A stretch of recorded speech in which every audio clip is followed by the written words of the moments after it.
can feel the morning of a new life, a new life. And I reach out for more. I can feel the morning of a new life.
can feel the morning of a new life, a new life, and I reach out for more.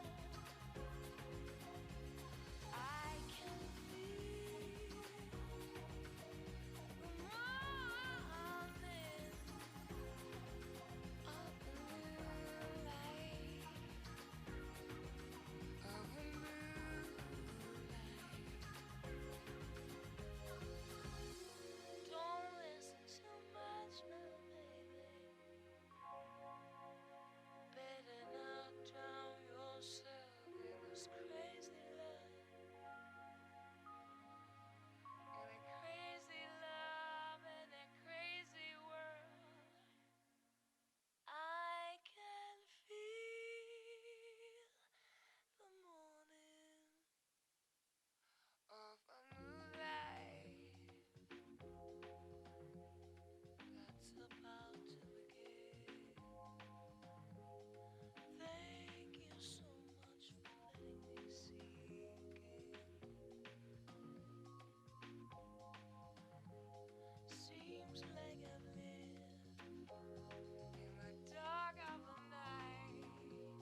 1, 2, 3, c'est bon le son.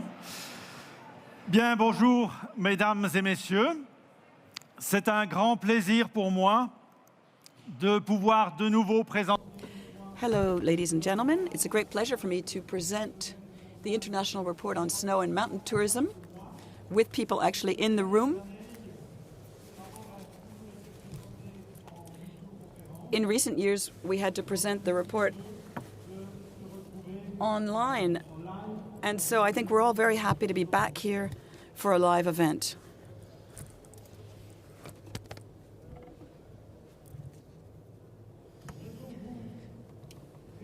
So I'll be presenting the highlights of our international report for 2022, which is just being released this week.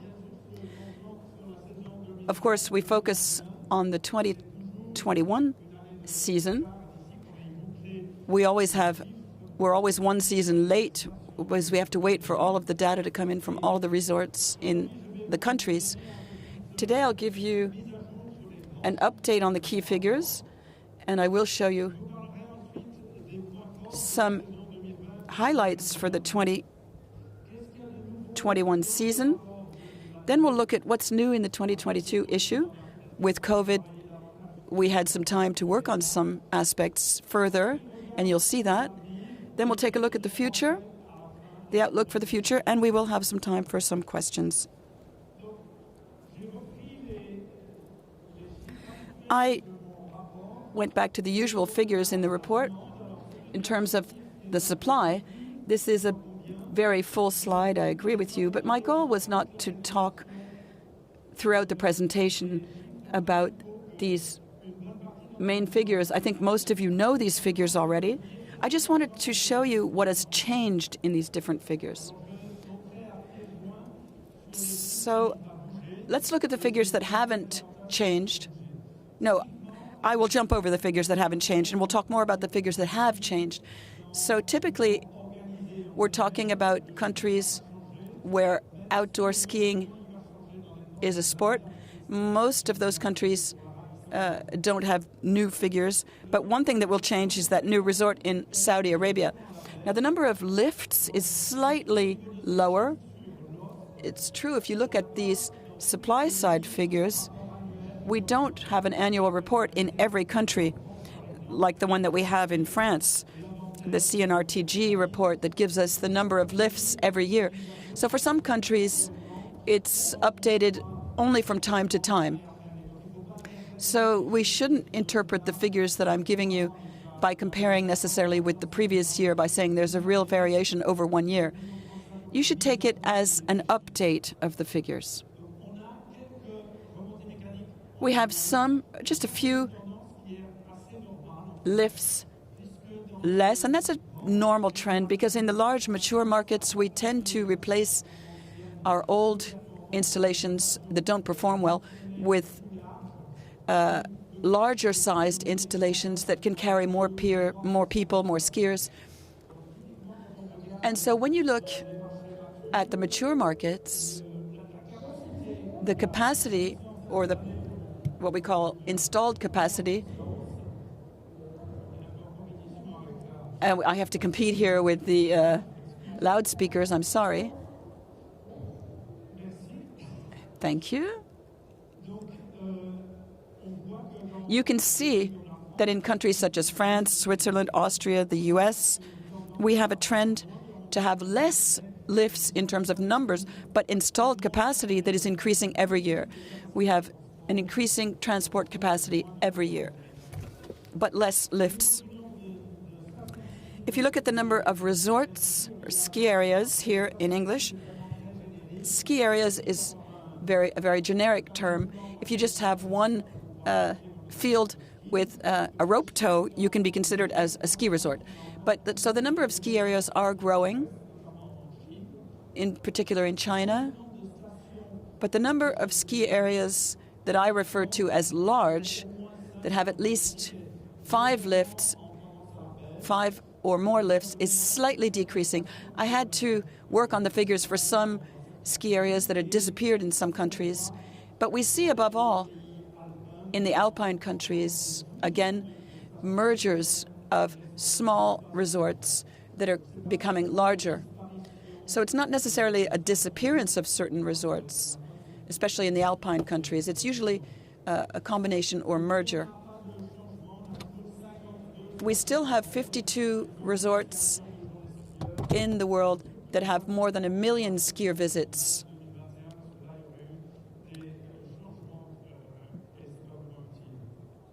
But this is why I didn't give you the figures for 2021, because that wouldn't be useful because of COVID. Now, in terms of demand, we still have 2% of the population in the world who ski, and we really haven't been succeeding in increasing that percentage. So we still have 135 million skiers in the world. Here you have the breakdown, the geographic breakdown of these skiers. And what I would like to emphasize is the domestic and international breakdown. I'm repeating myself here, but most skiing is a domestic sport. As you see, out of the 135 million skiers, we have 121 million who are domestic skiers who ski in their own country, and we only have 14 million who actually ski abroad, outside of their country. And this is mainly concentrated in the Alpine countries, who receive visitors from other countries in Western Europe. Otherwise, the flow of alpine skiers around the world is quite limited. People don't travel much for skiing. This is the big surprise of the report, the 2020-2021 report, which is the evolution of skier days over the season.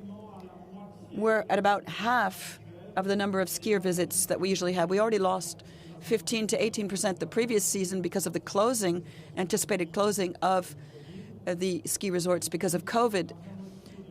And the closing of most of the alpine resorts means that for 2020 and 2021 season, we lost 37% additional. So we're at about 200 million skier days overall in the world. Now, one new thing in the report for 2021, if you look on this graph, if you compare it with the graphs published previously, is that I took into account all of the countries that have ski resorts. Up until now, I mainly used countries that supply annual visit statistics. And if you work on the figures, I was actually able to make a forecast even for countries that don't supply annual statistics. So with this, we can really see the evolution of these skier days worldwide. Up until now, in my table, we always stopped at 350 million skier days. And it's true that we always say that there are about 400 million skier days in the world. And the difference can be explained by these countries that don't maintain statistics. And the difference that you can see here even more versus 400 million are these ski domes, which in most countries are not counted as official skier days, except in China, where they do count them. So here this gives you a global vision of worldwide skier visits. We see that in 2028, 2029, it was an excellent year. Just before things really collapsed with COVID, the skiing industry was actually doing quite well. If you look at the evolution in the different countries and different regions, it's quite variable. Obviously, the Alpine countries had a very sharp drop because they closed in Italy, in France. They partially closed in Austria with limited operation. So the Alpine countries lost 78% of their skier visits that year. The rest of Europe was impacted with a decrease of 32%. However, Eastern Europe and Central Asia had an increase. And you'll see later on, I'll give you some more details in my presentation. Some countries in Eastern Europe and Central Asia had very good seasons. The United States already also had a very good season, plus 17%. So we do have regions that were happy in 2021, even if they had some constraints. Obviously, the Asia-Pacific region had a certain number of lockdowns and limitations for travel, and so they also had a drop of about 1/3. And the other countries, the remaining countries, had the same order of magnitude, about minus 37%. So this is what you can say about the figures, the worldwide figures for the ski industry. Now, the impact of COVID-19 on the 2021 season was very different, as I said, depending on the region. Here you have a sampling that gives you an idea of the whole spectrum. You see we have variations that go from plus 100% to minus 100%. The most significant variation was for China, because China the previous year had visits that dropped by half and really recovered the following year. So that was a plus 100% in terms of skier visits, whereas the Alpine resorts had minus 100%. For France and Italy, for example, Austria had minus 80%. Now, the impact of the pandemic and the prevention measures that were taken was quite varied depending on the countries. The first thing that we need to say is that nowhere did we see countries that had open ski resorts where people declared COVID clusters. So that's the first point. Nowhere did we see clusters generated by skiing. In every country in the world where the resorts were open, we had prevention measures that were underway, more or less strict, wearing masks, social distancing, etc. But there was not a single country that operated without any measure, as far as I know.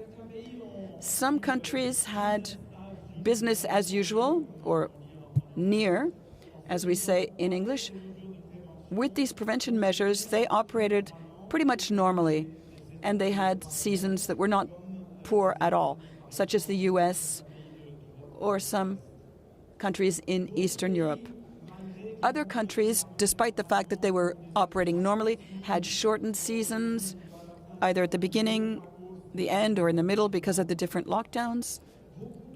Many countries, especially those who depend on international customers, suffered from travel restrictions. However, this also had the opposite impact, which is that some countries who export skiers actually maintained their skiers at home and had a better domestic skiing figures. Even if in some countries the lifts were opened, some of these countries had limited operation in terms of the ski resorts, such as in Switzerland, where restaurants could not open, or they only opened for takeaway meals. In Austria, the hotels were closed. So overall, in terms of the ski resort, there was a limited operation from an economic standpoint, even if it didn't necessarily have a strong impact in terms of the number of skier days. And of course, we shouldn't forget some countries. Some countries were afraid and they closed everything and had no season whatsoever. So we see a whole range here, the whole spectrum of COVID effects. It was the Alpine countries that suffered the most and that are the largest market. And so if you look at the global figures, the impact is very strong. Here on this table, you see the winners of the 2020-2021 season. Usually in my figures, I use 5-year averages, but here I just wanted to see what was happening in 2020-2021. And here there was a real surprise, which is that China, in terms of the number of skier visits, is in second position, just ahead of Japan and Switzerland. But this is launching a trend that I think will continue in the future, that China will be increasingly joining the ranks of the top skiing countries. And as we say, absentees are always wrong. The ranking has changed because usually we have, on top, we have Austria and France who are always vying for the first place. Now, typically in the US, they had a good season in terms of skier days, but there was also something that was quite remarkable, which is that not only were the skier visits high, but they also had 1 million new or returning skiers who had not skied in the previous season, who came back to the slopes. That's something very positive. If you look at the graph here, in the US, we count each year the number of skiers, effective skiers, contrary to all of the other countries in the world where we base ourselves on an estimation that there is a certain percentage of the population that skis, and we don't really know whether the people actually went to ski one year or not. Whereas in the US, they have statistics that are very precise, that they publish every year. And in the US, you see in 2020, 2021, we were at the highest level ever in terms of number of skiers. Now, let me use my Swiss neutrality here to talk to you about Russia, who had a very good season. Because of the pandemic, travel was restricted, so the Russian population remained in Russia, which benefited the Russian resorts, who had a real boom and enjoyed their best season ever. And I think if our Russian friends are listening to us with video conferencing, they will hear this as well. Now, in 2021, we had a change in the structure of the clientele.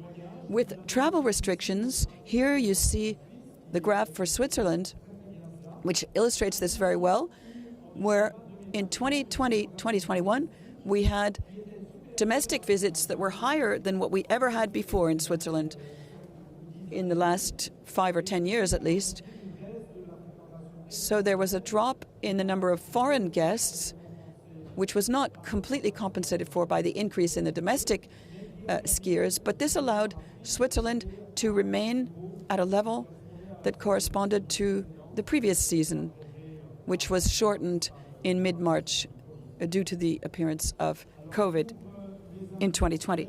So for my French friends, you can console yourself with this graph where you see that all of the French people didn't necessarily come to ski in Switzerland in 2020, 2021, as so many people feared. But nevertheless, the French clientele is the clientele that did drop the least in Switzerland. So yes, the French did come to ski in Switzerland despite all of the threats of COVID. Now, we don't know whether this will continue, whether the domestic skiers in Switzerland will stay at such a high level, or whether we'll see more people traveling again. We will see this in the near future. We also had a season that was longer than usual in 2021. Typically in Switzerland, some resorts were still open at the end of May or even early June, where usually they close. And even in France, in La Clusaz, at the end of May, they finally, when the restrictions were lifted on ski lifts, some resorts opened up, and this created a lot of buzz. And here you see, as the Swiss said on Swiss TV, better late than never. Now, new lift deliveries indeed really were negatively impacted in 2020. You see the graph. Usually we have 200 new major installations that are delivered every year by the manufacturers, whereas here we had a serious drop in 2020, which can be explained by the fact that for weeks or months, depending on the country, even the work sites were shut down. So it's not necessarily representative of a long-term trend. And then in China, the creation of new resorts is continuing, maybe not quite as fast as in previous years, where we were used to, before the Olympics, seeing many, many new resorts being created that were quite spectacular. Even if things were a bit more discreet in China in the 2021 season, and we mainly heard about the Olympics, there were new resorts, 10 new resorts created in China. And they're not always large resorts, but there are some elements to note here. Here you see in this photo, this beautiful tramway, aerial tram. This is Koktoke in the Xinjiang province, which is a region that is 5 hours from Beijing, is seeing an increase in visitors, which is quite spectacular. And Xinjiang has now been ranked as one of the leading provinces in China in terms of visits after Jilin and Heilongjiang and Hebei province. So they're really becoming one of the leading provinces.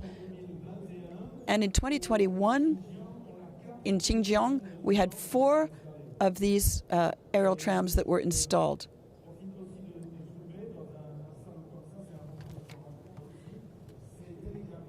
These cable cars were made in China. They were not delivered by Europeans, and 4 were installed in 2021. So you see in China a maturity that's increasing of the industry, of the ski resort industry. While we're talking about China, let me salute our Chinese friends who are watching on video. And we should say that because of the Olympics, there were ups and downs in terms of certain resorts, more because of the lockdowns, local lockdowns due to the pandemic. The season 2020-2021 will not necessarily be one of the best skiing seasons in terms of visits. It was impacted by the Olympics and also by the pandemic. However, during the Olympics, some ski resorts and especially ski domes were in very good health. And these ski domes showed that they stimulated the Chinese people's interest in skiing. Now we will see in the coming years whether these curves continue to increase in terms of the number of skier visits. Another characteristic element of the 2020-2021 season is the continuation of increasing market share of what we call multi-resort and season passes that are sold ahead of time, online, ahead of the season. As first of all, in the US, in the last 10 years, the proportion of skier visits generated with season passes increased from 38 to 51%. So now in the US, most skier days are actually purchased with these season passes. This phenomenon is becoming more widespread in other forms in other countries. For example, the Go Pass in Eastern Europe, My Ski Star in Scandinavia, the Magic Pass in Switzerland, the Earth Hopper in Japan. These products are really penetrating the market and carving out a place for themselves. And they are products that you purchase ahead of time, and they allow you to access several resorts. The COVID crisis also made things more acceptable to the public that they didn't accept in the past. Typically, for example, to buy their ski passes online ahead of time. This is something that people were used to doing for their airline tickets ahead of time. But for skiing, people were not so enthusiastic. And there was a huge increase in online sales due to COVID. And this is probably a trend that will continue. In terms of information management, this is something I wanted to highlight. The resorts have more and more tools available to acquire information about their customers with apps in the resort, the constant improvements in terms of information technology and tools. There are more and more access control tools. In the US, for example, regularly in the resorts, there were people with a little gun scanning your ski pass as you entered the chairlift, which we didn't have in Europe for the past 20 years. And with COVID and the restrictions, they now use automatic portals the way we do in Europe. So using RFID technology, also customer relations management systems and online sales. All of this helps the resorts to gain more information about their customers. If it doesn't stay in the IT system, in the database, you really have to use it. This is something, unfortunately, that we see often, is that the resorts have fabulous data available, but they don't exploit the data. And so we've seen some resorts who are incapable of telling me the number of skiing days that they've had. And I've said, why don't you have this data? The number of skier visits. You have these entrance portals to the chairlifts and the ski lifts, and people say, yes, we have the data, but it's in the computer system, and we don't know how to use it. So if the data is really leveraged, these resorts have a gold mine of information about their customers that they can use increasingly. And this is a process that is gradually being put in place. People are not really used to it yet. Unfortunately, and this is my personal complaint with respect to my job on the international report, unfortunately, the transparency in terms of resorts making the information available and the number of skier days, they're becoming less and less transparent. So it's harder and harder for me to get the real information from the resorts who don't necessarily want to communicate it to me. Now, let's look at what's new in 2022. In my last report in the issue, there are some new elements that are not necessarily linked to the season 2020-2021, but to delving deeper into certain figures. In particular, a more precise vision of the market structure in terms of the size of the resorts, and more in-depth analysis of visit data for some important Eastern European markets, and an update on Japan, because the figures are getting older and older for Japan, and especially for certain resorts. Now, in terms of the market structure, this is something that we knew, but we didn't know it with so much precise data. We have 52 resorts who represent just 1% of the resorts who actually have received more than 1 million SVs. And then we have a lot that are between 100,000 and 1 million skier visits, and then 5,000 small resorts that do less than 100,000 skier visits, which represent 87% of the resorts in the world. But if you look at the number of visits on the right, on the pie chart on the right, you see that the breakdown of skier days worldwide in the resorts is quite different. 21% of the skier days are in the 52 very large resorts, 52%.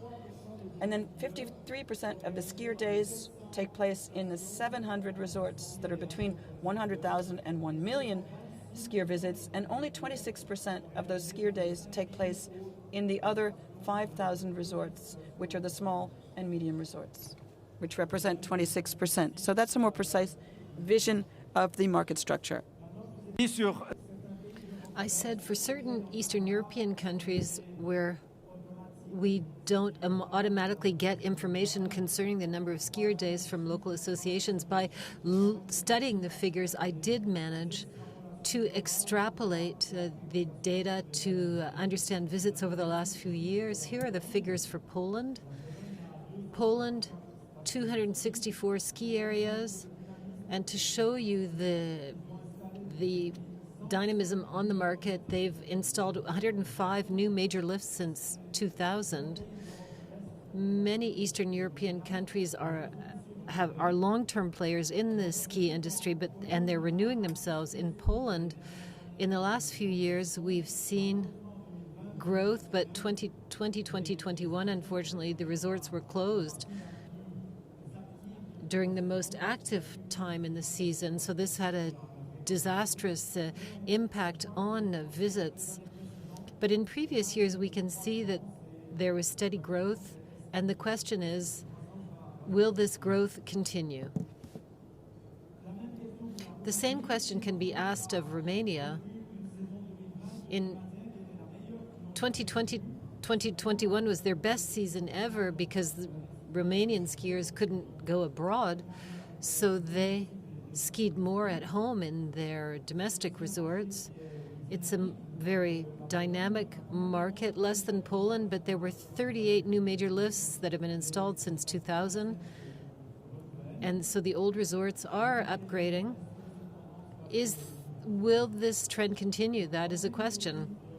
The third Eastern or Central European country that we're looking at, where I tried to study the figures to understand visits, is Slovakia. Slovakia, 107 ski areas. They have very dynamic resorts, Tetri Mountain resorts, 59 new major lifts since 2000. But the number of visits is stagnating. The efforts made to modernize, to make the ski industry more dynamic, are not yet bearing the fruit that they should bear. Season 2020-2021 was interrupted in January, and the resorts closed for the rest of the season. But for me, these are markets that we need to watch closely because there's huge potential there. Japan, I had to dust off some of the figures. The first problem with Japan is that when you look at the list of resorts, you have a lot of resorts, but if you dive down a bit, the resorts exist, they still have ski lifts, but they're in the middle of brush and the resorts are no longer functioning. There were 703 that were identified in 2000-2001, and in 2020-21 we only have 497, and we have some reservations about some of the ski areas that still physically exist, but we don't know if they're going to open again or they will stay closed. So the question is, will they be dismantled and how will that be financed? The number of lifts changed in 20 years, 1,000 fewer lifts in 20 years, and the number of skier visits, it wasn't divided by 3 in 20 years. It went from 60 million to 20 million. But 20 million are linked to the pandemic and the lack of international visitors. So that's why we sent such a big drop of 40 million in 20 years. So the figures, I had to dust them off a bit and try to get the best information I could. So that's what's new in the content of our report for 2022. And I'd now like to look at prospects for the future. And you might think that I'm repeating myself, but if we try to draw conclusions from the season, they always seem to be the same. The biggest challenge for the ski industry is really making skiing available to young urban populations across the world. Here's an example. In this photo, it was taken in a ski dome in Kunming. This ski dome is called Senac, and it's called Bon Ski now. You can see how many people were in the ski dome during the Olympic Games. This photo was sent to me during the Olympic Games, and there's a video of the waiting line outside the dome for people wanting to get into ski. It was quite long. It's not in a mountainous area, but we brought the ski dome to young urban kids by creating the dome. There are many in different cities. There are also ski simulators. The investment is lower with these kind of conveyor belt systems. But this is how the Chinese have been bringing the ski culture to young urban populations. And it's a problem that I'm seeing in Europe and in mature countries in North America. We're seeing increasing difficulty in bringing young urban populations to skiing. They don't have the culture. We have multicultural populations in our cities now, and getting them to ski a first time is a challenge, and to give them a good first experience of skiing is very important. That is going to be the main challenge for the ski industry in future. And inaccessibility, we have the question of accessibility to resorts. There's a problem with the young generations still. These are generations that don't have their own passenger cars, and transport to ski areas, unfortunately, remains mostly individual cars. So in France, if you want to go skiing in a ski resort using public transport, you really have to want to do it. It's complicated. So there's still work to be done in terms of mobility towards the ski areas. This is going to be very important. And to reassure my French colleagues, in Switzerland and in the 20 biggest resorts, there are 16 that are directly accessible by train. The train either arrives in the middle of the resort, or we have a cable car or a funicular that goes from the train station to the resort. The number of people who use public transport to go into the resorts is still quite low. It's not much better than it is in France. So this is something that we really need to work on in the ski areas. We need to also improve the conviviality of the ski experience. If you have to drag tons of gear with you to go skiing, it makes it difficult to take public transport. If I can just to come with my things, and when I buy my pass, I can get the skis and the gear and the clothing, I could come with very little and just start my ski experience in a much easier way, more relaxed way. So still a lot of work to be done on the number one challenge of the ski area. And this is true in all countries. I said this at the beginning when I talked about China. They've partly solved it, but they still have a big program to bring 120 million skiers onto the ski slopes. Right now they have 13 million. There's a lot of work ahead of us. But in Europe, we still have to work to bring new generations of people onto the slopes. The second challenge is linked to the first. After a first experience, a pleasurable experience, that people adopt skiing not just as a recreational activity like they would do to go do a karaoke.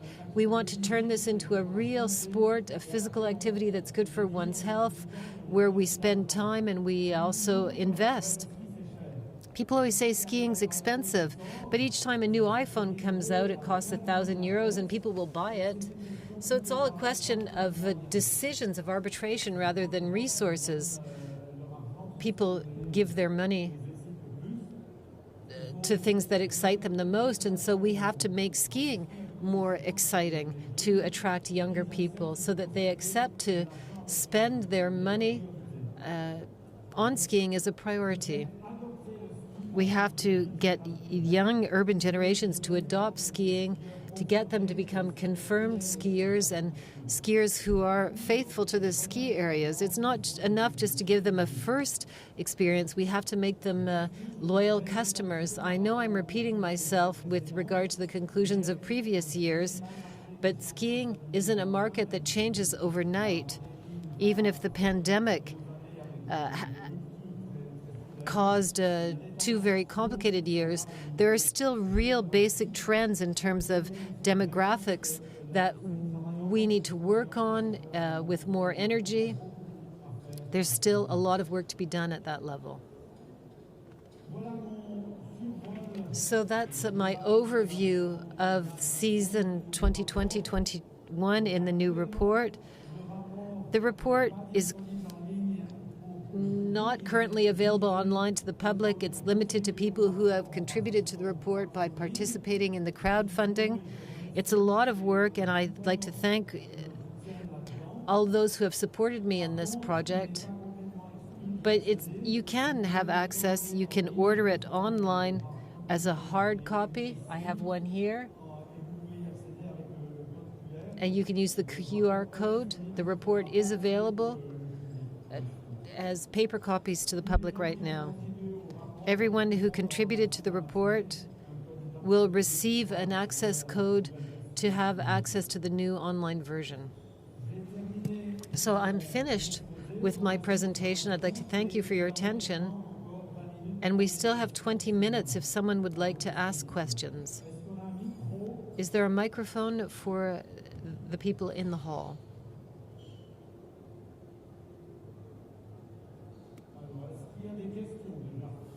Are there any questions?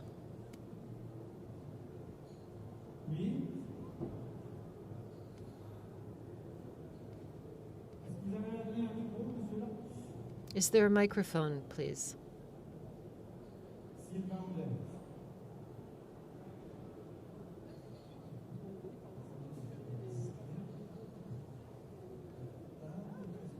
In your calculations, you said 120 million domestic skiers and 14 million international.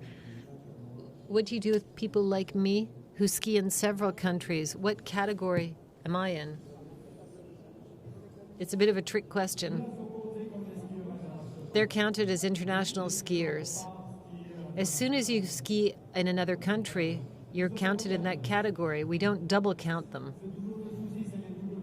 We want to avoid counting people twice in the categories. Any other questions?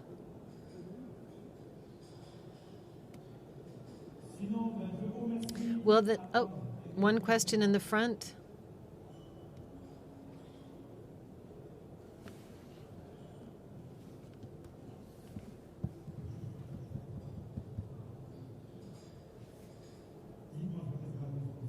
I'll repeat the question for you.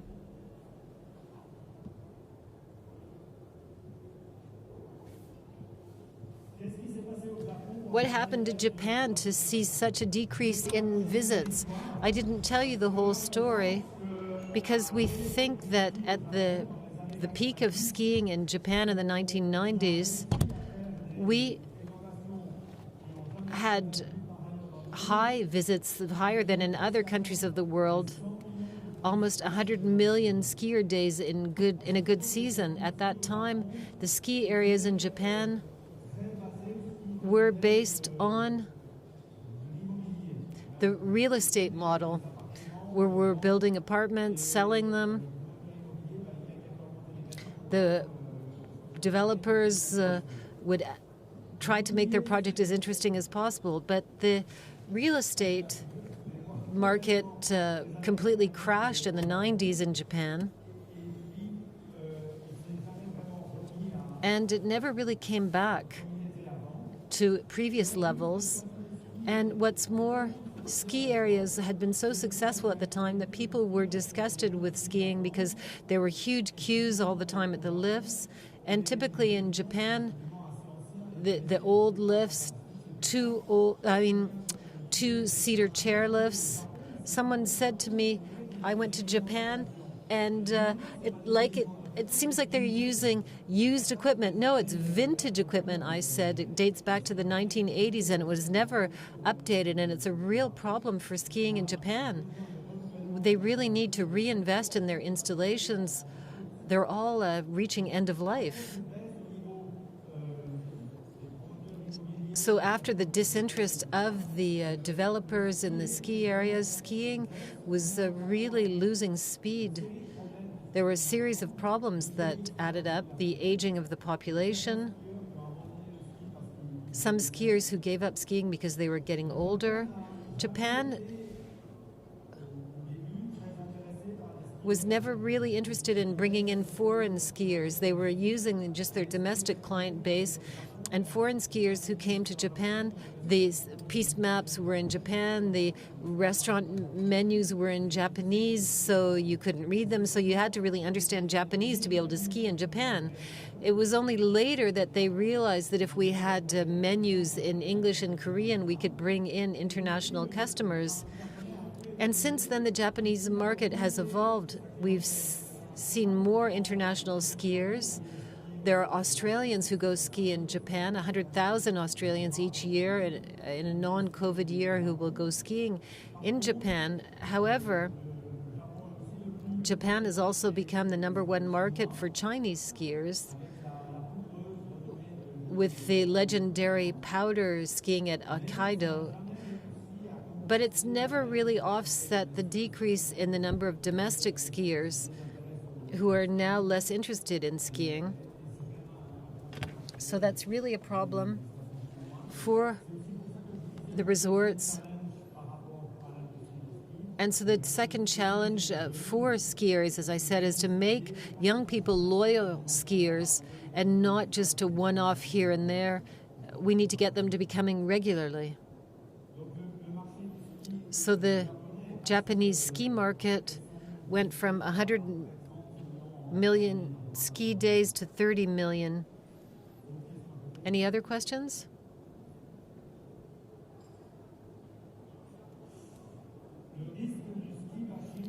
The risk of ski bashing for the ski industry. It's a bit annoying, and the media propagates this. They tend to present skiing in a bad light. And the industry is still subject to this. And I can't understand why we can't make ourselves more sympathetic to mainstream media as soon as there's an incident in a ski area.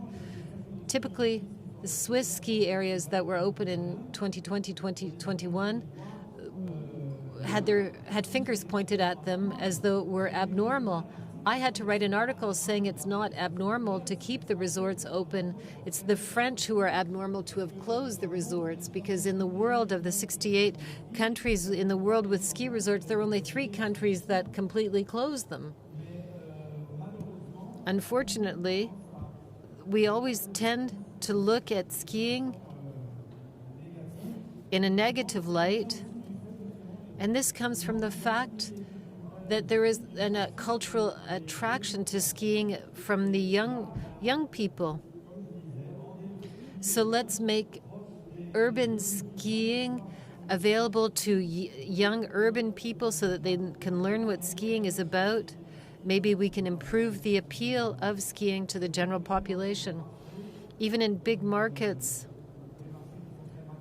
mature markets, where we've got good penetration of skiing in Switzerland and Austria, only 35% of the population skis.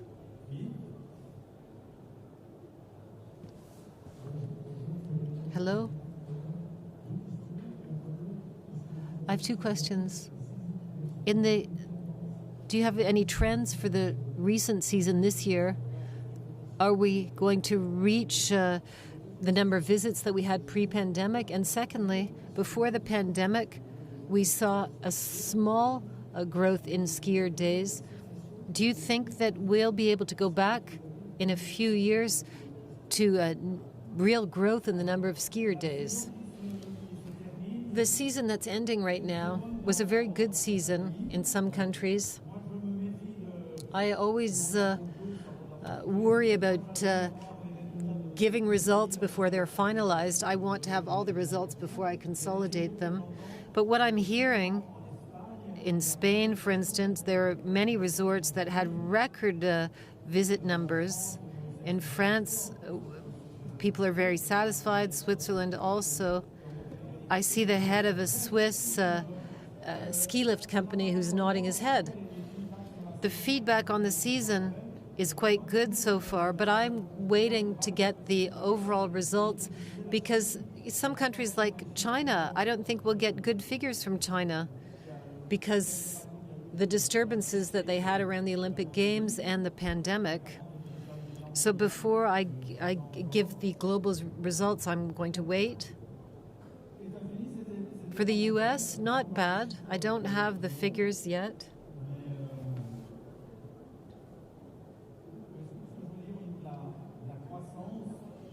For growth, skiing isn't going to grow exponentially. There are ups and downs that are associated with the different seasons and the conditions.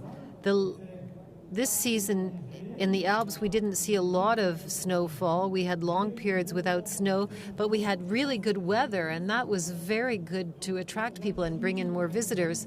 So the alchemy for a good season isn't always very clear, and it's not as easy to define. Yes, we need the snow at the right time. It's got to be cold on the right days, and it's got to be nice on the right days. So this is fine tuning. It's not very easy. I think in the long term we're going to see seasons that are with a good alchemy and others with less good results. But I think we need to wait for 2 or 3 seasons to see what the reset is in terms of the ski industry. The problem of the war in Ukraine is going to probably change things in terms of skier flows. Will we see an iron curtain coming down again? We don't know yet where we stand.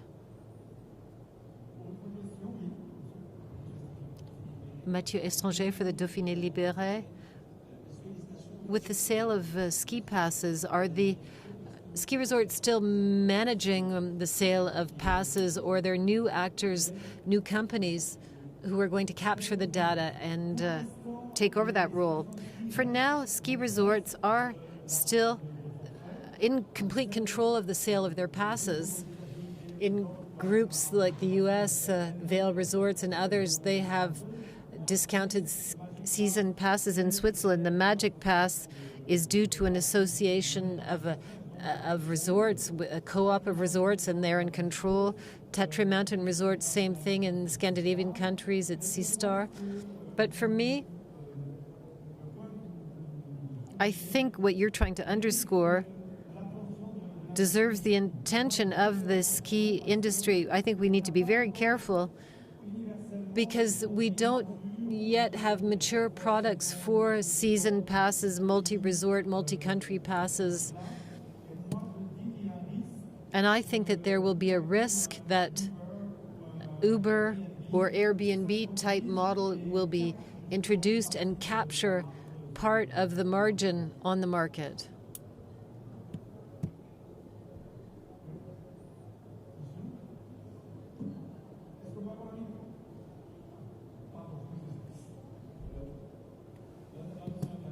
Can summer skiing be an aspire to the numbers of Europe or North America? Bon, le problème de l'Amérique du Nord, The problem with South America is that it's a small market that essentially depends on the neighboring countries. As I was saying, we don't have huge flows of passengers coming from quite big distances. So what's important is the source of skiers, and you're getting them from Western countries. And in South America, it's really coming from the neighboring countries.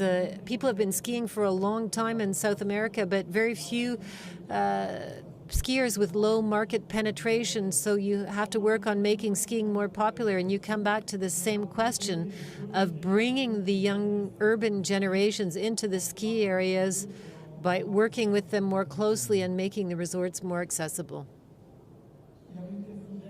There's another question.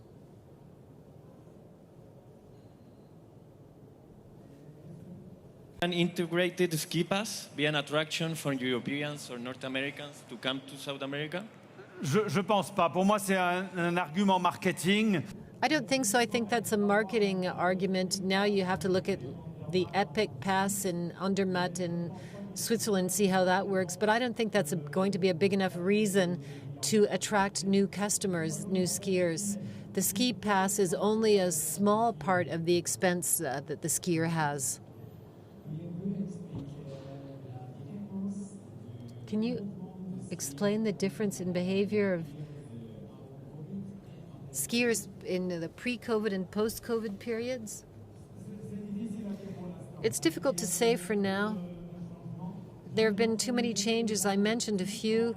Typically, habits of buying earlier, buying in advance, and habits of skiing in one's own country because there wasn't a choice. Now, when we look at sustainable development, people might say, I don't want to travel thousands of kilometers to ski when I've got a resort nearby. I think we have to wait and see. I feel that in France there are a lot of people who have started doing backcountry skiing, a lot of backcountry skiers in the mountains. Is this good for the resorts or not? If the people who backcountry ski do it on backcountry routes, it's good, and if they have to stay off the marked trails, though. COVID and lockdown made backcountry skiing more popular, but it's still, compared with normal skiing, it's a very small percentage. Other questions? Go ahead. Hello. I have a question about ski schools. Are you monitoring also interests of clients of some lessons take in ski schools? Excuse me, can you repeat your question? If you are monitoring also the interest of ski school lessons during the lesson in some ski centers.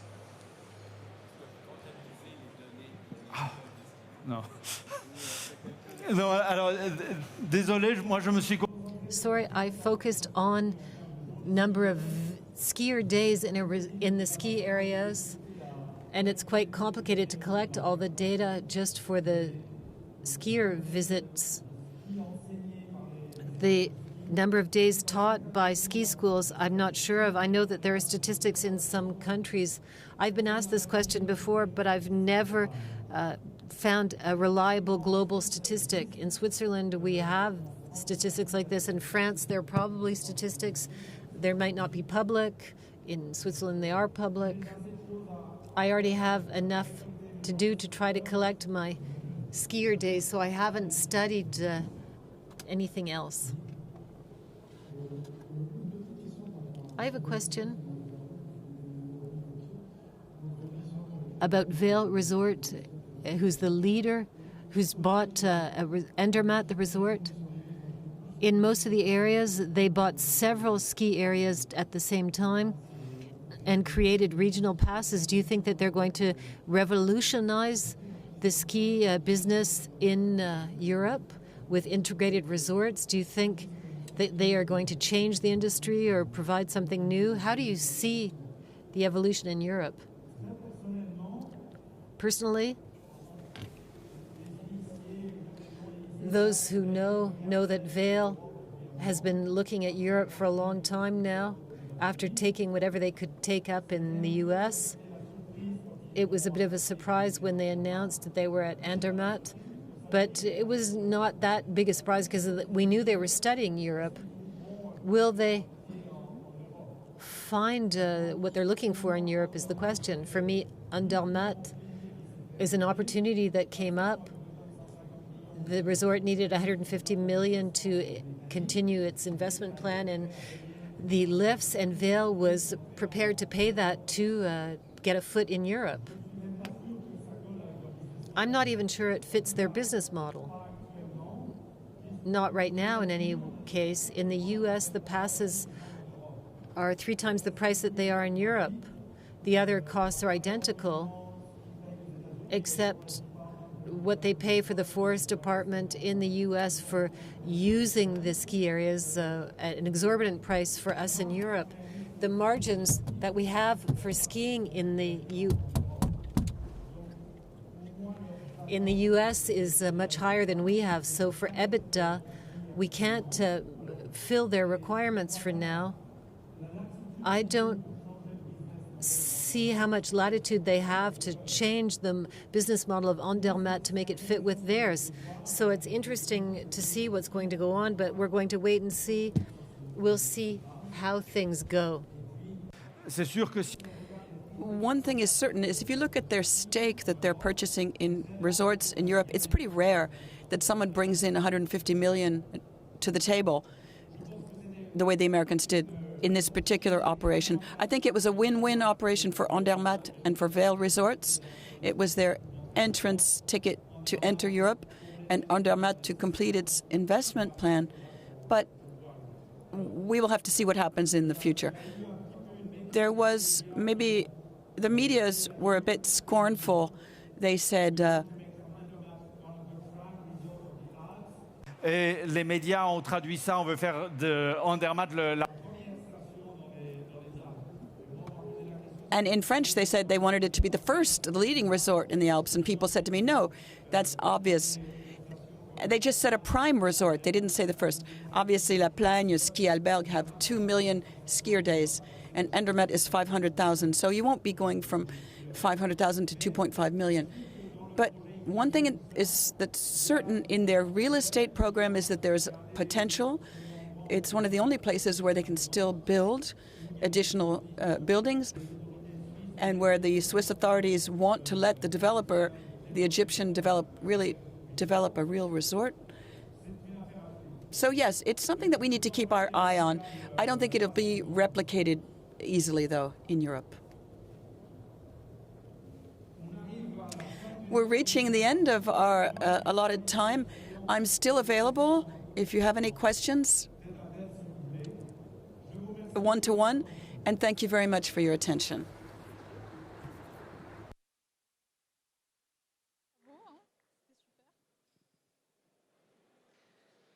Je vous remercie pour votre présence et je vous invite à rester.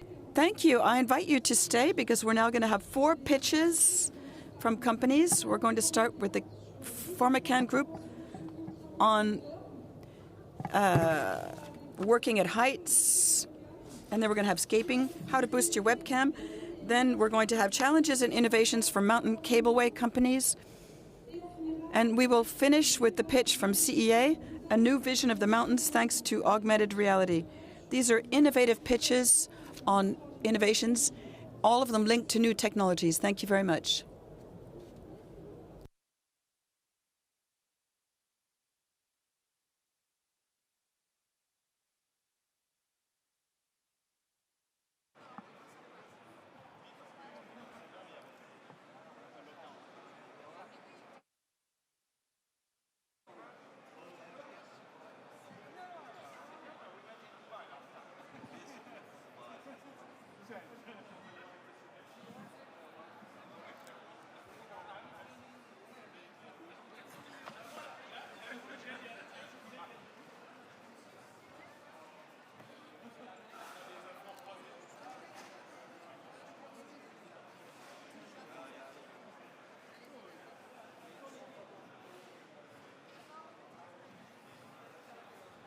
Si tu veux.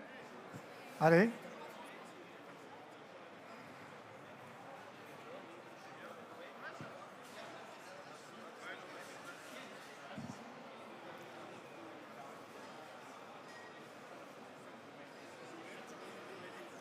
Premier rang.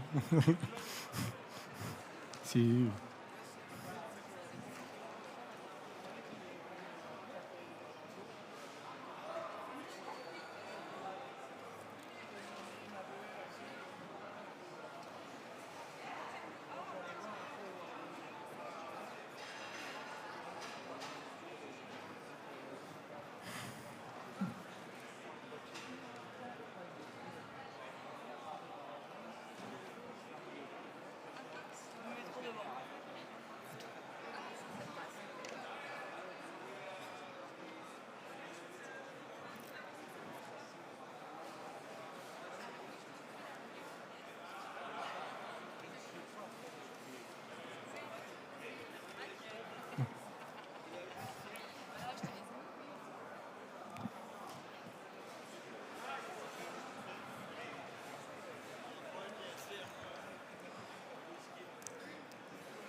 On attaque? OK. Ceux qui sont intéressés, si vous voulez bien vous asseoir.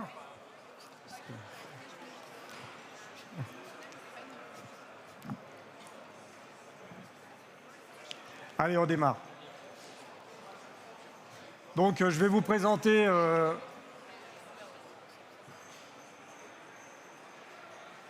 un travail dont je suis le co-auteur, qui est un plan d'intervention. So now we're talking about a guide and an emergency response plan for work at height. My name is Thierry Lair. I'm the director of training for the CAN group. Who are we? We are a group specialized in difficult access work. So you can come and see us on our stand in the center. We do work, training, and we also design equipment. If you want to have a virtual visit, you're welcome.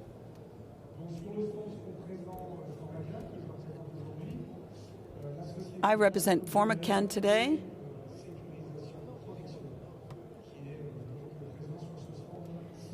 And we're present on the stand 650. So here you see on my easel, I'm going to talk to you about this plan. We received a prize in Luxembourg for the work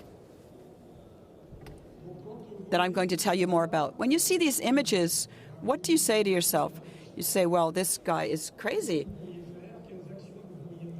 What could you do? What actions could you carry out? What should we do with this guy who's fallen and who's unconscious? And if we don't do anything, he will probably die within 5 to 20 minutes due to the fact that he is in his harness, but he's unconscious. So let's show you the video.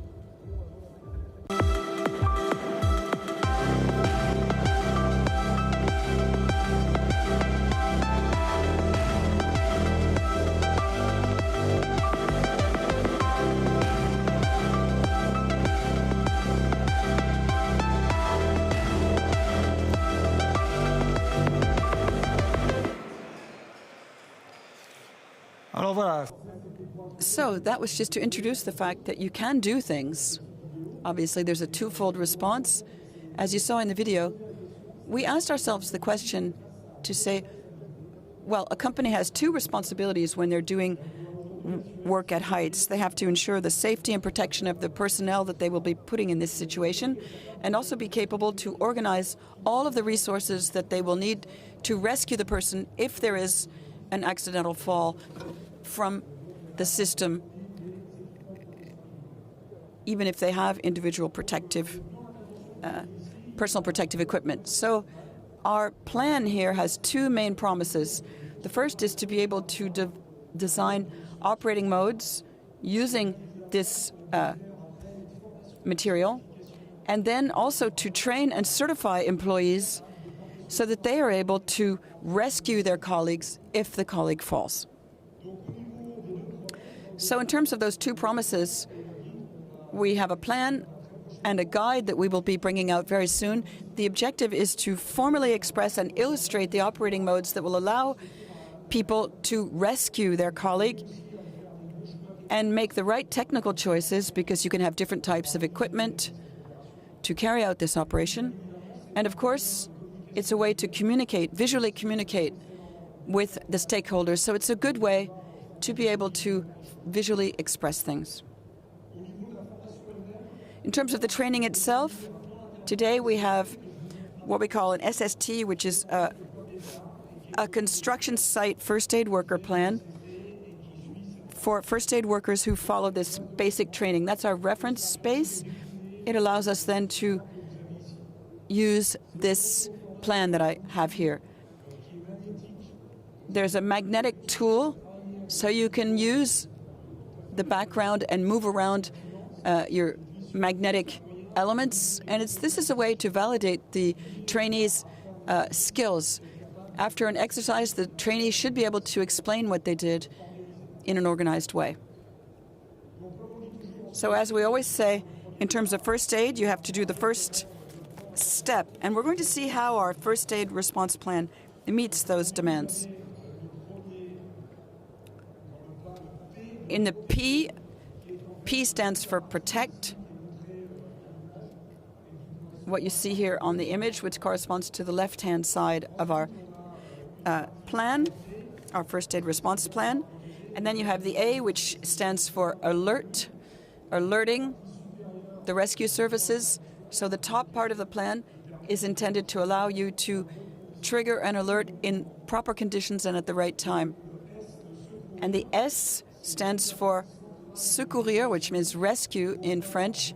So we start with the most urgent up to the least urgent, and then we can apply the different situations depending on the pathology of our victim.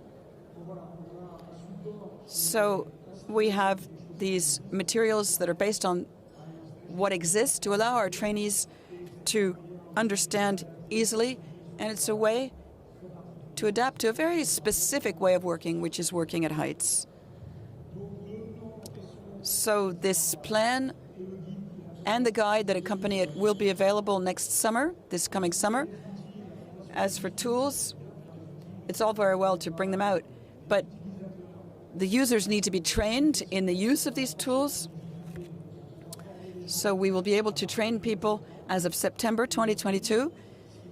And if employees need to be trained in companies, we can do that without waiting because we have the experience and the expertise for these training sessions. If you have any questions, I'm available at stand 625. You can come and see us as well. So I invite you all to come and have more detailed exchanges with us on the topic at our stand. But if you have any questions now, I'm available to answer your questions. No questions from the young people here? Even the kids? Well, I'll ask you all a question. Has anybody received a first aid worker training here? Has anybody been just trained in first aid? Well, SST in France is first aid workers for the workplace. And this work, the objective of this work is to put a first aid worker in connection with a technique that will help bring the person down from heights in good health. Thank you very much for your attention. Oui.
Non, je vais faire comme ça.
Non. Oui, si. Ça y est. Bonjour. Salut. Bonjour tout le monde. Hi everybody. Salut Yannick. Il y a même Jean-Michel. Salut Jean-Michel. Bonjour à tous.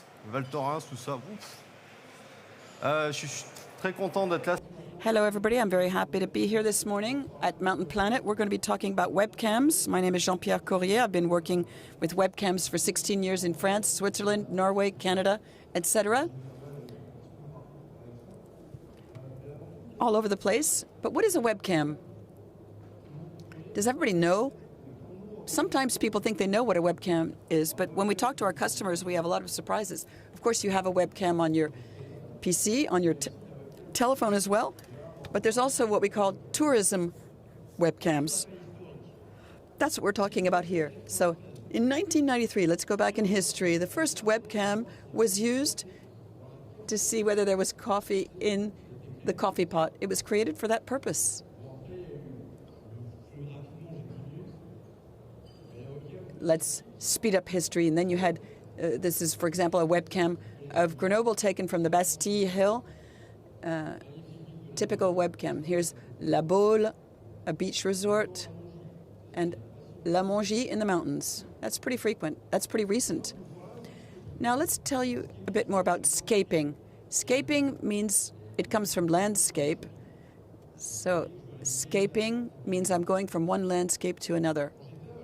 When I was at Val Thorens at the resort, I would open up my shutters and I would see a beautiful landscape. And when I would go to valthorens.com a long time ago, the webcam was, the images were pretty ugly. They were gray, as I showed you with some of those older webcams. So I said to myself, we need to improve this. Let me show you Grenoble again. And since this, now we've transformed it into this. La Baule, it now looks like this. And La Mongie looks like this. And even this with the sunset. And in northern Norway, we installed a webcam. And we have this Aurora Borealis, the northern lights. So if you don't want to go to Alta in Norway, you can at least see this on the webcam. Now, at Scaping, we have two types of know-how. The first are to make and design our cameras here in Grenoble to have the best possible quality. We know how to do traditional webcams as well, but the idea is to generate photos, videos, and time lapses of high quality. And this is essential for tourist destinations. Our second type of know-how is to disseminate this. It's all very well to have beautiful images if you don't know how to broadcast them on TV screens, PCs, or cell phones. It's useless. So we also support you from A to Z. It's not so easy if you just set up your camera that you will actually be doing tourism marketing. You can ask this gentleman here, and he will explain this. He will explain tourism marketing better than I can. Now, today's Scaping, here are some figures. In 2019, before the pandemic anyway, there were 30 million pages viewed, 2.30 minutes, 2.5 minutes a page viewed. On social networks, we had, I think, 4 to 5 million with just one webcam capture in time-lapse, And TV passages in France, we have all of the main channels and a few examples here of webcam images being broadcast on national French TV. Those images are all from Scaping. We send them the images, and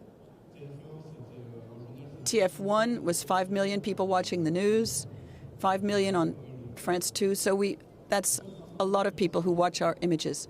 So a Scaping camera looks like this. It's this little box with a camera and then algorithms that help us create these images. I'm going to show you a quick demo now.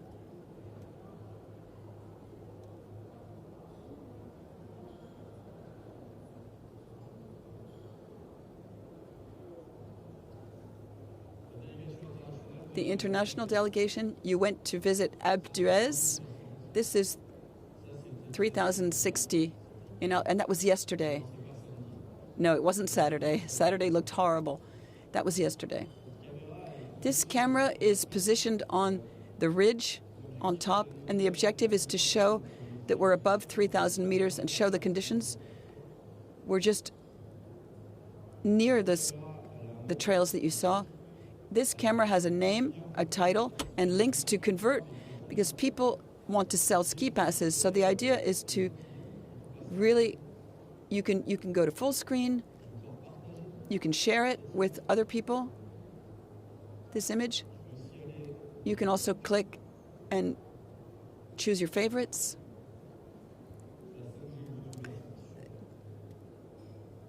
You can see 5G in Grenoble, it goes pretty fast. The image is to help people dream, and this goes onto the social networks in just a few clicks. I can't show everything to you in just a few seconds, but it gives you an idea. And your favorites, the favorites are selected by our team. Simon is actually filming this right now. They rapidly find those beautiful images and send them to community managers so that they can then feed them to social media.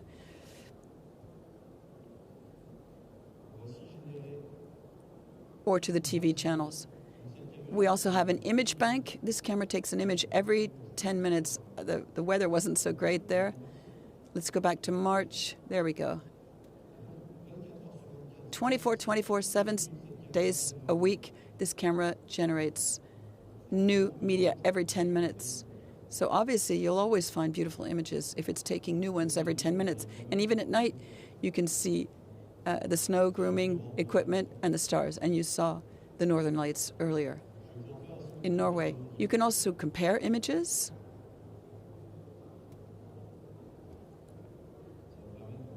This allows you to see before and after snowfall, nighttime, daytime, or low or high tide.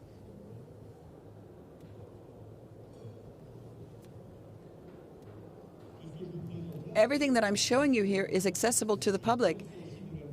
I could be on the Alpe d'Huez website. This is not a specific tool for community managers. There's another tool for them that I can't present to you today, but we have an editing studio that allows us to generate all of this. But this, what I'm showing you, is accessible to the public on their mobile devices. Let me take another example. Obviously, I'm very focused on the mountains. This is the Galibier mountain pass. We positioned the camera on the ridge with solar panels. If you don't know this mountain pass, it's between the northern and southern Alps in France. When you went to La Grave, it was a mountain pass just a little bit higher to your left. It's really the middle of nowhere. I'm sorry I don't have such a great connection. You can actually choose points of interest. These points of interest are useful for information, but you can also send them to, if you have a hotel or restaurants or ski rental, the idea is that you can do referencing with these points and enrich the image. Normally, you should see Mont Blanc in the back, but today there were clouds. There's also a sponsor system that allows you to monetize your camera and generate money. You can also download the media, and that's just a plus. Let me come back to the demo.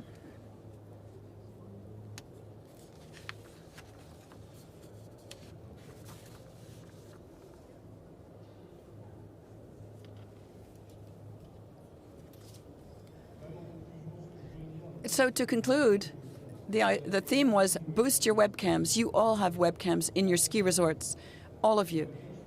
The webcam at Scaping is at least 120,000 pages viewed per year. I think some resorts, for example, Damien here has 250,000 with a single camera, 250,000 views, and they have 8 cameras. Some people have 1 million pages viewed, and I won't tell you who, but they're here in the room.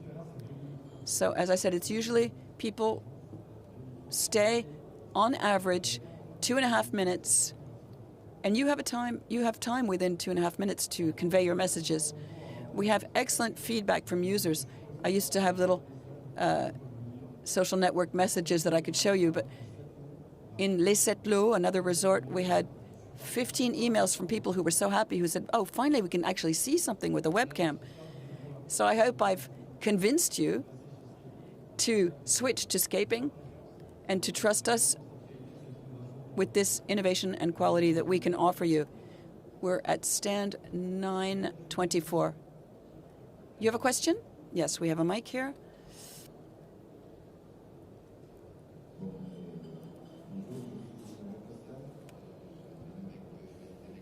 I'm with the South America delegation. I was a user. When we confirmed that we were coming here, I really was looking at the situation every week, and I'm really happy to be here. It's great. But as a user, I want to come back to that user feedback. I want to give you some of my feedback. Sometimes in the images, there's nobody. It's the post-COVID world. And sometimes you see the best images, but we would like to see people in the resort, an animated resort. Are you planning to do this? Do you have ideas, any brainstorming to add more animation so you can see,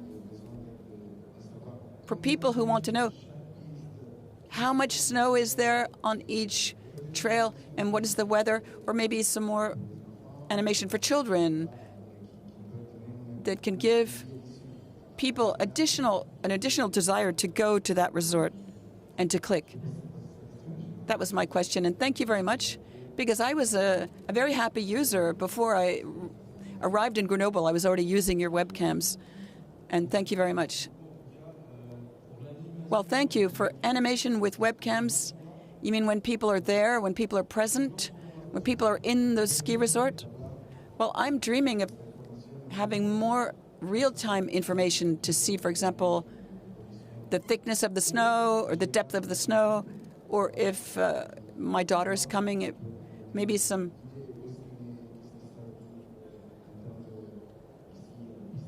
ideas. Maybe somebody would say there are great trails for kids, just to motivate the whole family to choose that destination and say there's really something to show. It's not just beautiful images. Also something that would really make us want to come to the resort. Well, we have a messaging system that you can add an agenda. You can say tonight there's fireworks. Tonight we did this in Bromont. I think they had a star, some really famous guy who was coming to the resort, and you can display that kind of information. Thank you all.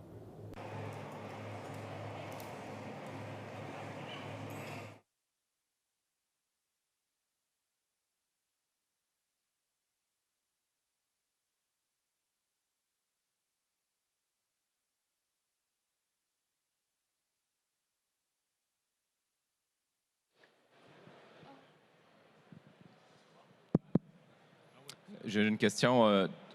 Ton taux de conversion. Can you measure the conversion rate? The number of passes that are bought with respect to the number of people who have looked? That's a great question. I work on visibility, and today I don't necessarily get that feedback. Maybe one of my colleagues can answer. What's the conversion rate from a webcam? We don't know. We don't know how to measure it, but on the purchasing intention, to see if the weather's good or not, there is people make a decision immediately, and so I'm sure that there is a conversion rate, but I would like to have that information also. Let's try, Jean-Michel. We don't get the figures, but I try to maximize the conversion, even if at Beaumont we haven't done everything.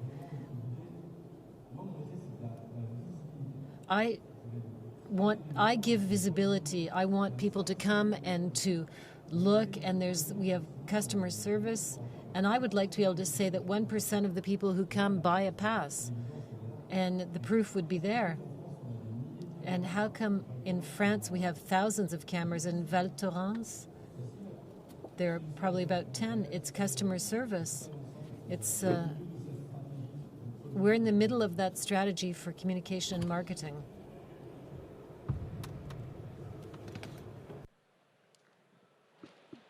Merci pour votre attention et on enchaîne. We're going to continue with TUV, Georges Chever, who's going to talk about the challenges and innovations for companies who work on cable transport in the mountains. I'm from TÜV Süd in Munich. Obviously, we were talking about challenges and innovations in roadway industry and especially for the operators. Unfortunately, Mr. Donisreiter can't be here. He's ill. So I will present TÜV Süd with our presentation. And the presentation will be held in French. And after that, we can have a discussion also in French and English. Alors, merci beaucoup. TÜV Süd is a major group. 150 years of quality, safety, and durability. We have 24,000 employees across the world. We're based in Munich in Germany, and we're a supplier of one-stop shop solutions. Our cable car services, so approval and inspection according to the EN 1709 standard, so the proper installation, the safety functions, and the load tests, and frequent inspections according to EN 1709. We check for defects and corrosion and safety, the safety functions. We also do certification according to the European regulations for cable installations.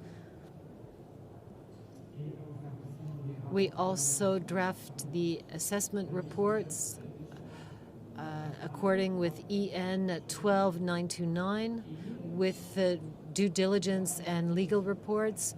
And we do certified operation of cable cars in compliance with national regulations and with EN 12937.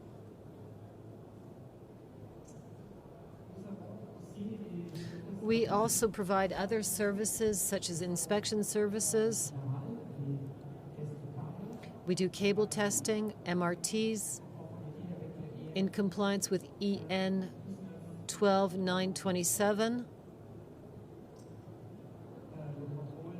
Non-destructive testing according to the EN or ISO standards.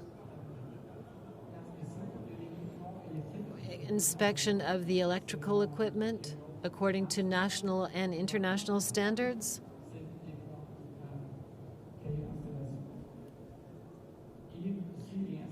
And we also do inspection of individual protection equipment, harnesses, belaying measures, and evacuation ropes. It's a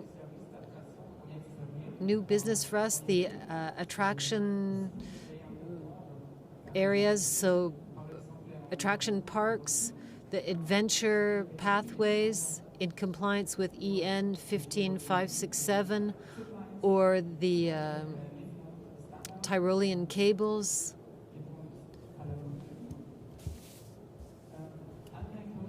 Alpine coaster and toboggans, depending on the ISO standard, and the descent mountain bike fleets with a TÜV Süd directive and Austrian standard. There isn't an EN standard, but we've developed a directive to quantify the safety of these installations.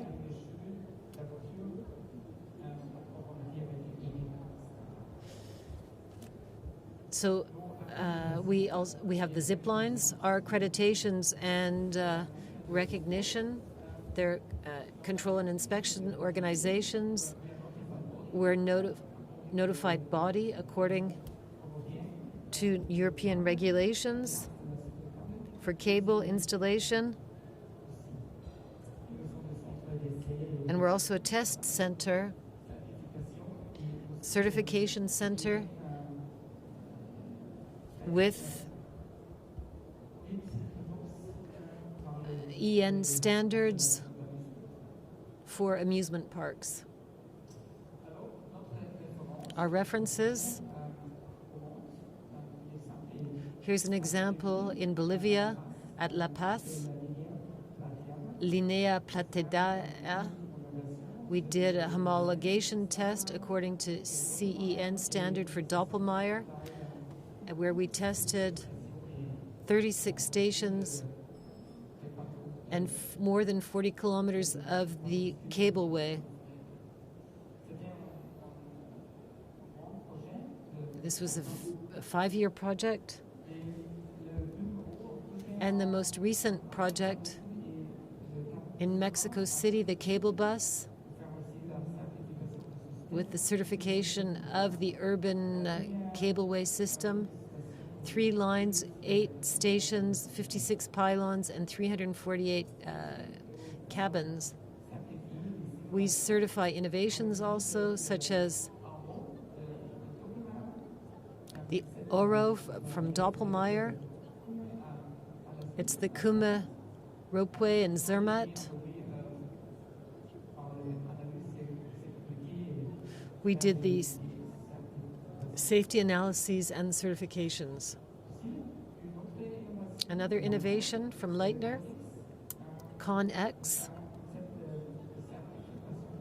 So we did a double certification of the concept for the cable and the vehicle.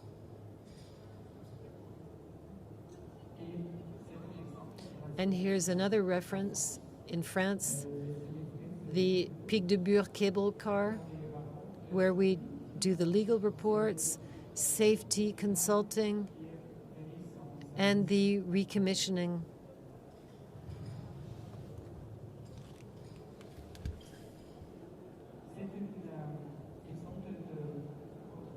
Here is an example of a homologation inspection in Germany for the material transport cable car for the mountain huts according to a European standard. And here an annual inspection in Austria of Area 47.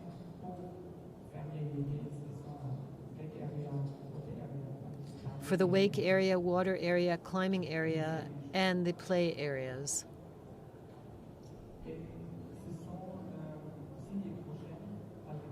We also worked in Dubai for the Ain. It's the biggest Ferris wheel in the world. And we did a safety evaluation, a long-term safety evaluation.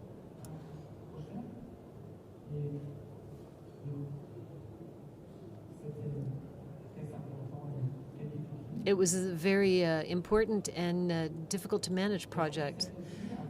In France, another example, at Toulouse, the HTT Hyperloop test installation.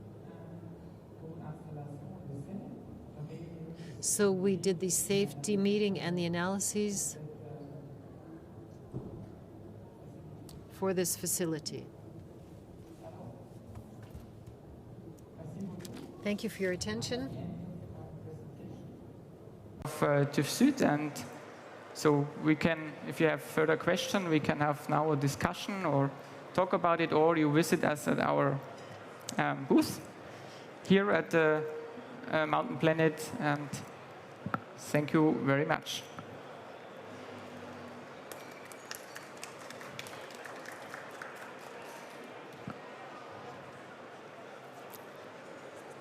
Pas de questions? No? No questions?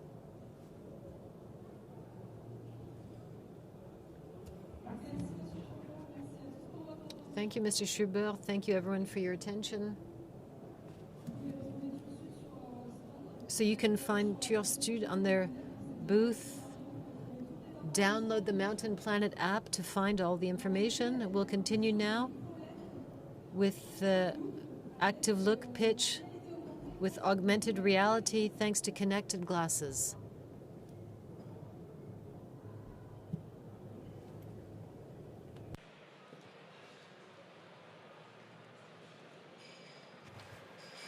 Je n'ai pas du tout de skills en présentation. C'est un peu compliqué de rebiper les gens qui restent assis. Ils n'arrêtent pas de marcher. C'est bon?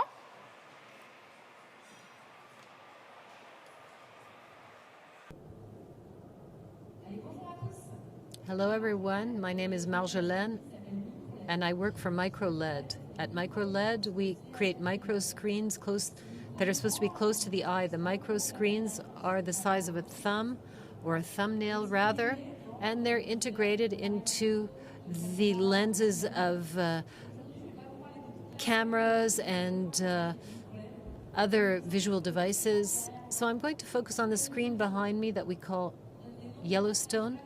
We give the names of nature parks to our products. So this screen is used for augmented reality purposes. It has a high luminescence and it consumes very little energy. That's important because energy is equal to the battery and battery is equal to weight. And when we create connected glasses, we need them to be very light.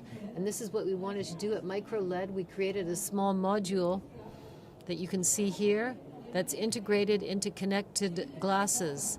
These sports glasses make it possible to get all the information that you need in real time in your field of vision.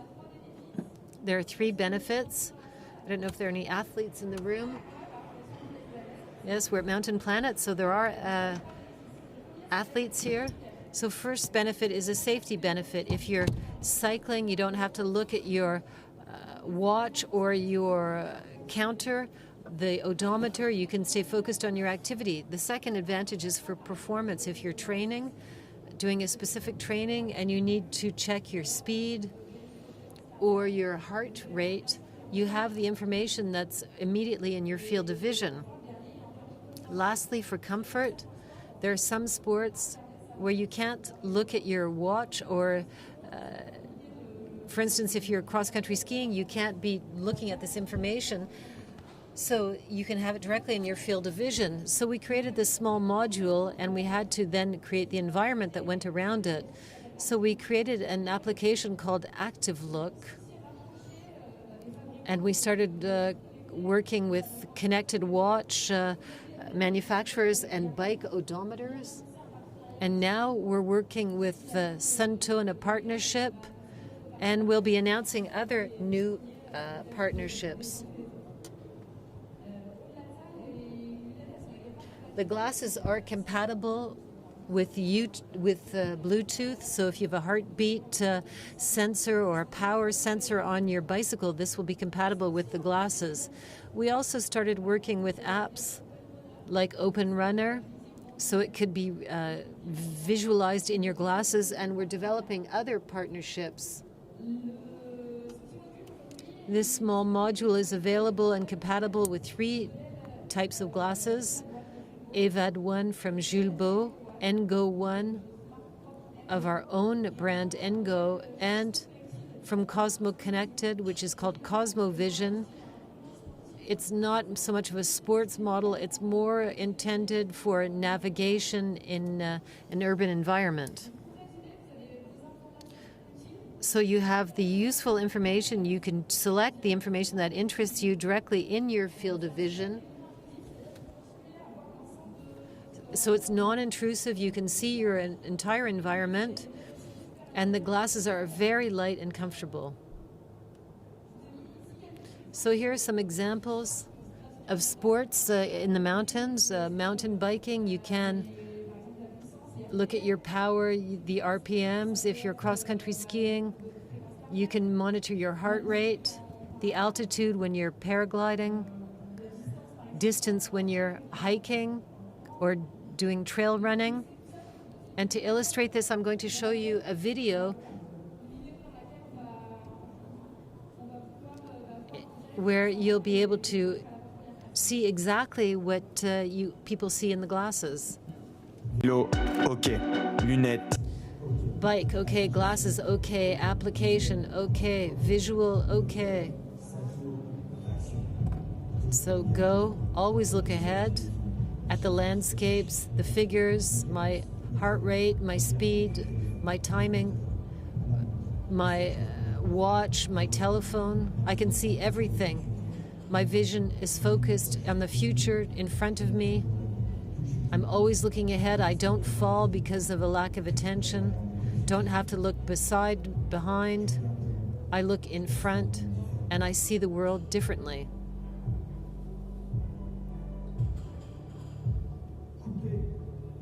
Cut.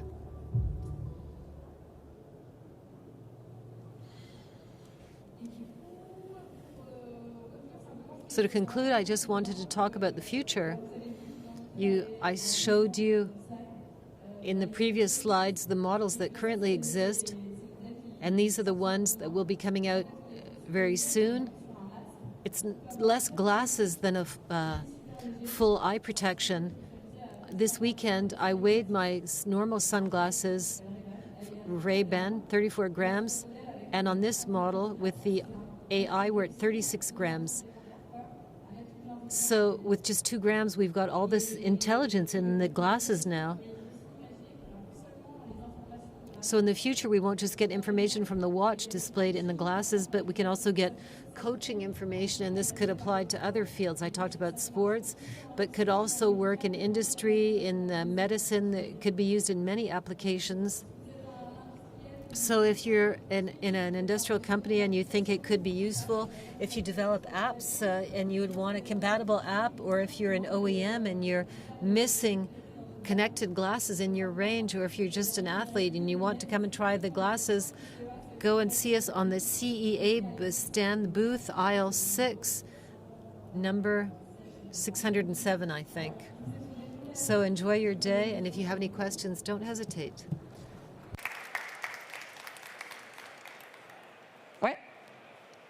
Pas de souci. Bonjour. C'était pour... I wanted to know about the color of the sunglasses. Does it adapt? Yes. So the glass is photochromic, so it will adapt to the exterior light, and the display in the glasses also adapts to the light. If you go in the woods, it will go down slightly to not blind you, and on the opposite hand, if you're on the ski trails and there's snow and it's really bright, the luminosity will increase automatically.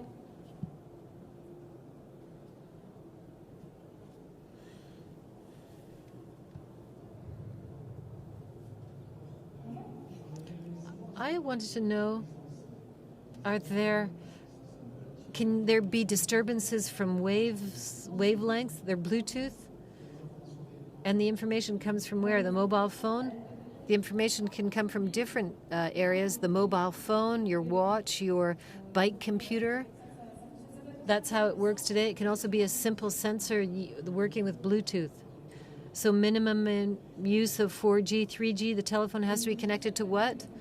The telephone will be connected with 4G. But if you have your sensors, it's just Bluetooth. Okay, thank you.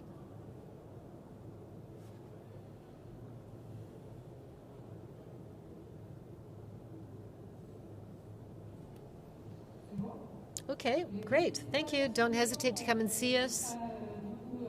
You can try out the glasses. Thank you.